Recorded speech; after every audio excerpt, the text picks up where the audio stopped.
नमस्कार मित्रांनो. भारताच्या इतिहासामध्ये असं पहिल्यांदा घडलं की 9 पोलिसांना फाशीची शिक्षा ठोठावण्यात आली आहे. का बरं यांना फाशीची शिक्षा झाली असेल? बघा, कायदा सांगतो की सर्वसामान्य जनतेच्या मालमत्तेचं संरक्षण करणं, जीविताचं संरक्षण करणं हे पोलिसांचं कर्तव्य आहे.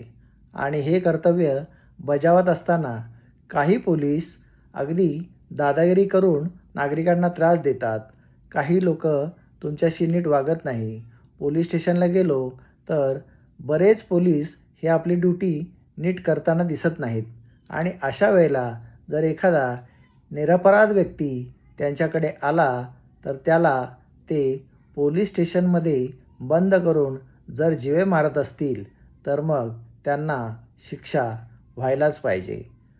सगळेच पोलीस वाईट नाही आहेत, पण जे वाईट आहेत, जे तुमच्या माणुसकीला काळिमा फासणारे आहेत, अशा पोलिसांना न्यायालयाने फाशीची शिक्षा सुनावली.